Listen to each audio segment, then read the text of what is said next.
Welcome to RK news. ముందుగా వార్తల్లోని ముఖ్యాంశాలు.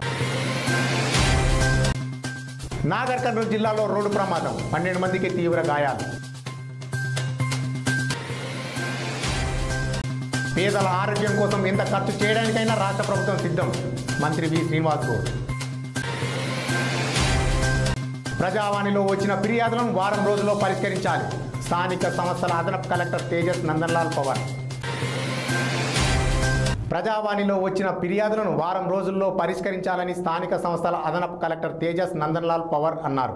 ప్రజావాణి కార్యక్రమంలో భాగంగా సోమవారం ఆయన రెవెన్యూ సమావేశ మందిరంలో మరో అదనపు కలెక్టర్ కె సీతారామారావుతో కలిసి ప్రజల వద్ద నుండి ఫిర్యాదులు స్వీకరించారు. ముందుగా ఆయన వివిధ అంశాలపై జిల్లా మండల స్థాయి అధికారులతో సమీక్షించారు. ప్రజావాణి ఫిర్యాదులకు సంబంధించిన వచ్చిన ఫిర్యాదులను వారం రోజుల్లో పరిష్కరించాలని చెప్పారు.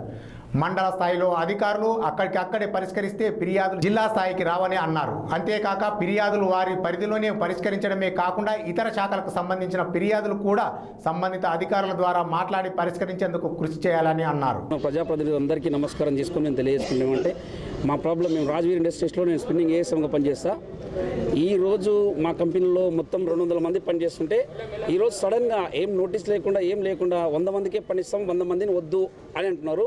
అదే విషయము మేము కలెక్టరేట్లో ఈరోజు ప్రజావాణి ఉంటుంది కాబట్టి మున్సిపల్ కమిషనర్ గారికి ప్లస్ మన కలెక్టర్ గారికి మన కార్మిక శాఖ వాళ్ళకు అందరికీ తెలియజేయాలని చెప్పేసి లేబర్ కమిషనర్ గారికి అందరికీ తెలియజేయాలని చెప్పేసి మేము అందులో ఎంతమంది అయితే పనిచేస్తున్నామో అందరం వచ్చినాం సార్.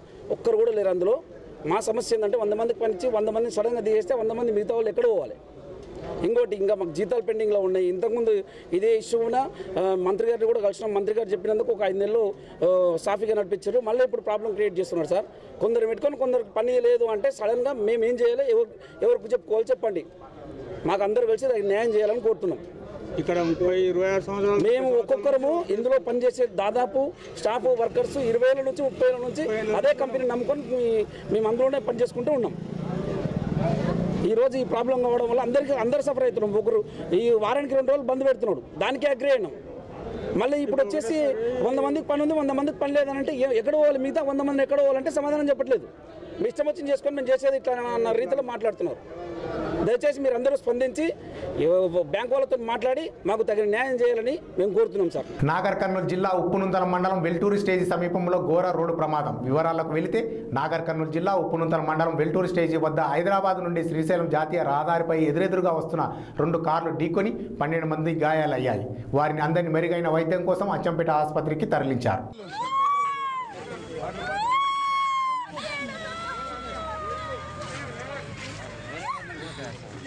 అరే వాటర్ తీసుకోండి. అరే పాపం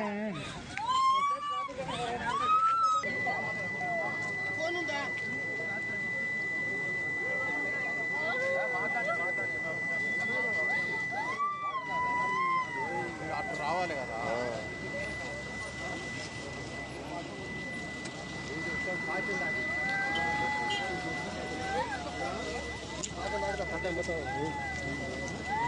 అలా బెలూన్ స్టార్ట్ అయింది కాబట్టి అలా అందరికి ఎవరికి ఏం కాదు, అలా సేఫ్టీ ఉంది. అల్ల ఎవరికి తగలదు కానీ ఇంట్లో ఉన్న వాళ్ళకి వాళ్ళందరూ అడ్డం పడిపోయారు.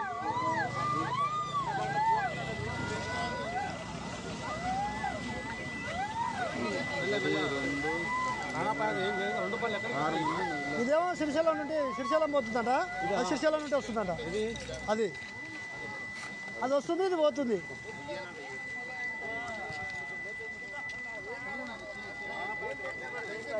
మంచి స్పీడ్ ఉంది. ఇదే తప్పు.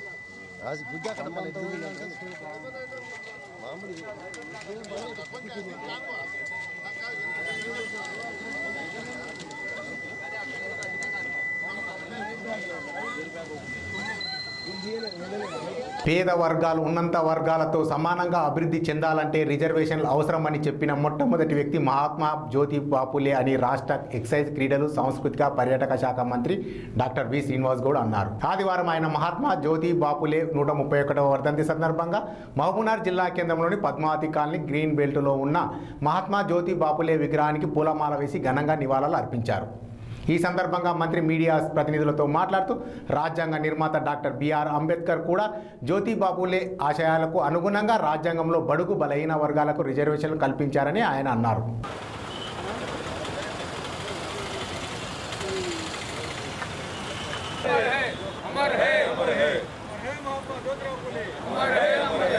మహాత్మా జ్యోతిబా ఫులే 131వ వర్ధంతి సందర్భంగా వారికి ఘనమైన నివాళులు అర్పిస్తూ పేద వర్గాల వాళ్ళు కేవలం రిజర్వేషన్ ద్వారా మాత్రమే అభివృద్ధి చెందగలుగుతారు. ఉన్నత వర్గాలకు సమానంగా పోవాలంటే ఆర్థికంగా సామాజికంగా అన్ని రంగాలు ఎదగాలంటే ఒక రిజర్వేషన్ కల్పించాలని చెప్పి ఈ దేశంలోనే మొట్టమొదట చెప్పినటువంటి వ్యక్తి మహాత్మా జ్యోతిబా ఫులే. బాబాసాహెబ్ అంబేద్కర్ రాజ్యాంగంలో రాయడానికి కూడా మూలాలు మొత్తం కూడా మహాత్మా జ్యోతిబా ఫులే ఆయన విధానాలకు అనుగుణంగా చేయాలని చెప్పి రాజ్యాంగాన్ని కూడా రాయడం జరిగింది. తెలంగాణ రాష్ట్రం వచ్చిన తర్వాత వ్యవసాయం ఎప్పుడైతే పండుతుందో, రైతు ఎప్పుడైతే పంటలు పండిస్తాడో గ్రామీణ వ్యవస్థ బాగుపడుతుంది అని చెప్పి ఒకవైపు వ్యవసాయం వైపు చదువుకుంటేనే బాగుపడతారని చెప్పి దాదాపు 1000 గురుకులాలు బహుజన వర్గాలకు 1000 గురుకులాలు పెట్టినటువంటి చరిత్ర ఈరోజు తెలంగాణ రాష్ట్రంది.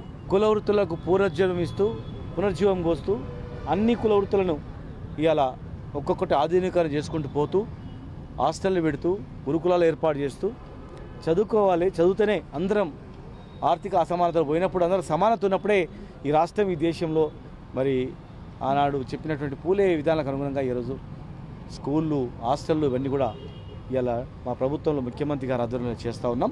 హైదరాబాద్లో కూడా ఆత్మగౌరవ భవనాలు కూడా 3-4 వేల కోట్ల విలువైనటువంటి ఆత్మగౌరవ భవనాలు అన్ని కులాలకు ఇచ్చి అక్కడ స్టడీ సర్కిల్ కూడా ప్రతి జిల్లాలో ఏర్పాటు చేస్తూ మరి ముందుకు పోవడం జరుగుతూ ఉంది.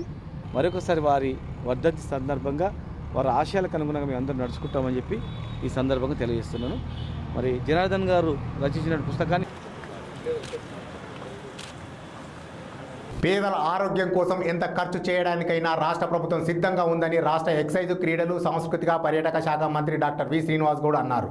ఆదివారం ఆయన మహబూబ్నగర్ జిల్లా పరిషత్ సమావేశ మందిరంలో మహబూబ్నగర్, అన్వాడ మండలాలు అదేవిధంగా మహబూబ్నగర్ పట్టణానికి సంబంధించిన సుమారు 72 మంది లబ్ధిదారులకు 43,31,500 రూపాయలు విలువ చేసే ముఖ్యమంత్రి సహాయ నిధి చెక్కులను పంపిణీ చేశారు. ఈ సందర్భంగా మంత్రి మాట్లాడుతూ గతంలో అనారోగ్యం కారణంగా ఎంతోమంది చనిపోయారని, తమ ప్రభుత్వం వచ్చిన తర్వాత ప్రైవేట్ ఆసుపత్రిలో చికిత్స చేయించుకున్న వారికి కూడా 10,000 నుండి మొదలుకొని 3 లక్షల వరకు సాయం అందిస్తున్నామని ఆయన తెలిపారు.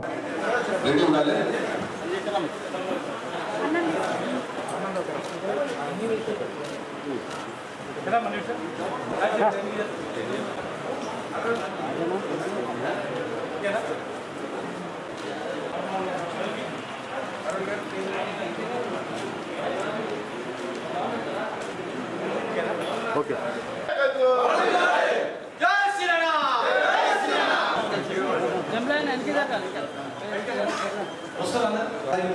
ఈ ఒక్కరోజే 43,51,500 రూపాయలు 72 మందికి. కనీసం మీ బంధువులు కూడా వచ్చి హాస్పిటల్ అవ్వడం వల్లని 10 రూపాయలు కూడా సాయం చేసినో లేదో నాకు తెలియదు. కానీ ఇలా మీరు అడ్మిట్ అయిన వాళ్ళు బిల్లులు లెక్కిస్తే కూడా ఒక్కొక్కరికి 10,000 నుంచి 3 లక్షల రూపాయల వరకు ఈరోజు చెక్కులు అన్ని అందజేయడం జరిగింది. మరి మీరందరూ ఆలోచన చేయాలా? కళ్యాణ లక్ష్మి, షాదీ ముబారక్, మీకు ఆరోగ్యం బాగాలేకపోతే మీకు బియ్యం, కరెంటు, మంచినీళ్ళు, రోడ్లు, మీకు ఎన్నో వసతులు ఇలా టీఆర్ఎస్ ప్రభుత్వం మేము వచ్చిన తర్వాత కల్పించడం జరిగింది. ఖచ్చితంగా భవిష్యత్తులో కేసీఆర్ గారి ఆధ్వర్యంలో ఇంకా పేద ప్రజలకు అన్ని రకాల సంక్షేమ పథకాలు మేము తీసుకొని మీ తల్లిదండ్రులను కూడా గవర్నమెంట్ హాస్పిటల్ కూడా ఇప్పుడున్న పాత కలెక్టరేట్ కూడా 300-400 కోట్లతో సూపర్ స్పెషాలిటీ హాస్పిటల్ వస్తుంది. భవిష్యత్తులో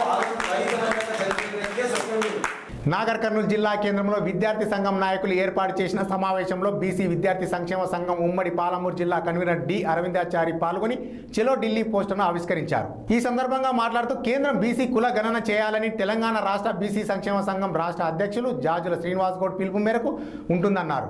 కాంగ్రెస్ అధికారంలో ఉండగా బీజేపీ కుల గణనకు మద్దతిచ్చి అధికారంలోకి వచ్చాక వెనక్కి తగ్గడం సరికాదన్నారు. బీసీ కుల గణన మద్దతుకు సీఎం కేసీఆర్ అఖిల పక్షాన్ని ఢిల్లీకి తీసుకువెళ్లాలని ఆయన కోరారు. తెలంగాణ రాష్ట్ర బీసీ సంక్షేమ సంఘం ఆధ్వర్యంలో వచ్చే నెల డిసెంబర్ 13, 14, 15 తారీఖున ఢిల్లీ కార్యక్రమం చేపట్టడం జరుగుతుంది. బీసీ కులగణన మీద 13 తారీఖు నాడు బీసీ జంగ్ సైరన్, 14న పార్లమెంట్ ముట్టడి, 15న అఖిలపక్ష సమావేశం నిర్వహించబడుతుంది.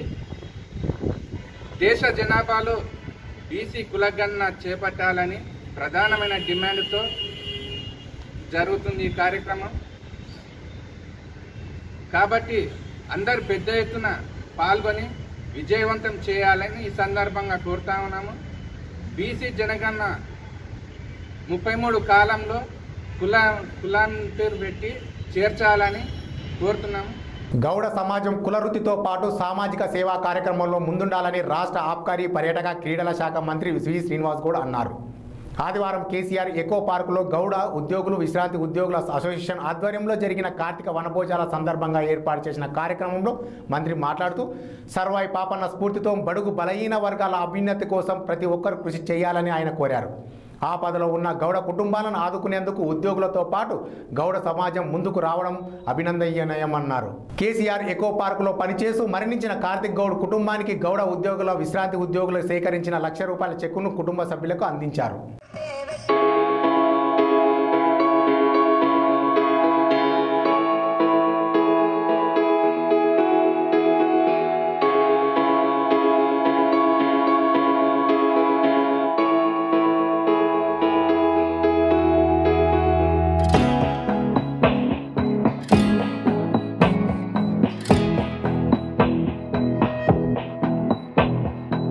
నిరుపేద విద్యార్థులకు మెరుగైన గుణాత్మక విద్యను అందించేందుకు కోసం తమ సంస్థ సామాజిక బాధ్యతగా చేయూతను అందిస్తుందని all Indian council of human rights liberties and social justice సంస్థ రాష్ట్ర అధ్యక్షులు ఏ రమాకాంత్ రెడ్డి అన్నారు. శనివారం చిన్నచింతకుంట మండలం అప్పంపల్లి గ్రామం జిల్లా పరిషత్ ఉన్నత పాఠశాలకు ప్రాజెక్టులను అందజేసిన అనంతరం ఆయన మాట్లాడారు. ఈ సందర్భంగా రమాకాంత్ రెడ్డి మాట్లాడుతూ తమ సంస్థ న్యాయ సేవలు అందిస్తూనే సామాజిక కార్యక్రమాలకు ప్రాధాన్యత ఇస్తుందని ఆయన అన్నారు. నా పేరు రమాకాంత్ రెడ్డి. నేను all Indian council of human rights liberties and social justice Telangana state హెడ్గా వర్క్ చేస్తున్నాను. సామాజిక బాధ్యతతో మహబూబ్నగర్ డిస్టిక్లో గవర్నమెంట్ స్కూల్స్కు స్మార్ట్ టీవీలు మరియు ఎల్ఈడి ప్రొజెక్టర్స్ శాంక్షన్ చేయడం జరిగింది. 5 స్కూల్స్కి ఇప్పటి వరకు. రామకృష్ణపురం స్కూల్స్కు 15 ఫ్యాన్స్ శాంక్షన్ చేయడం జరిగింది. ఇంకా ముందు సామాజిక బాధ్యతతో ఇంకా అనేకమైన స్కూల్స్ కూడా all Indian council of human rights liberties and social justice నుంచి ఇంకా అనే సంస్థ నుంచి ఇంకా చాలా టీవీలు మరియు గవర్నమెంట్ స్కూల్స్కి కావాల్సిన సౌకర్యాలు కల్పిస్తాము అని చెప్పేసి మేము నిర్ణయం తీసుకోవడం జరిగింది. దానికి తగ్గట్టు ప్లాన్స్ చేసుకొని వాళ్ళకి ఇవ్వడం కూడా జరుగుతుంది. ఇప్పుడు నెల్లికొండ స్కూల్స్కు, తర్వాత Appampalle school, golden Guduru school, Ramakrishnapuram స్కూల్కు స్మార్ట్ టీవీలు మరియు ఎల్ఈడి ప్రొజెక్టర్స్ శాంక్షన్ చేయడం జరిగింది. అదే కోవిడ్ టైంలో మహబూబ్నగర్ జిల్లాలో 205 మందికి సరుకులు ₹2,00,000 సరుకులు కూడా పంపిణీ చేయడం జరిగింది. ఇంకా ముందు కూడా ఇంకా ఎక్కువ చేస్తాము అని చెప్పేసి తెలియజేస్తున్నాము. వార్తలు ముగించే ముందు ముఖ్యాంశాలు మరొకసారి. నాగర్ కర్నూలు జిల్లాలో రోడ్డు ప్రమాదం, 12 మందికి తీవ్ర గాయాలు. పేదల ఆరోగ్యం కోసం ఎంత ఖర్చు చేయడానికైనా రాష్ట్ర ప్రభుత్వం సిద్ధం, మంత్రి వి శ్రీనివాస్ గౌడ్. ప్రజావాణిలో వచ్చిన ఫిర్యాదులను వారం రోజుల్లో పరిష్కరించాలి, స్థానిక సంస్థల అదనపు కలెక్టర్ తేజస్ నందన్లాల్ పవర్. ఇవి వాటి వార్తలు. మరిన్ని వార్తల కొరకు చూస్తూనే ఉండండి ఆర్కే న్యూస్. ప్రతిదృశ్యం ప్రజాపక్షం.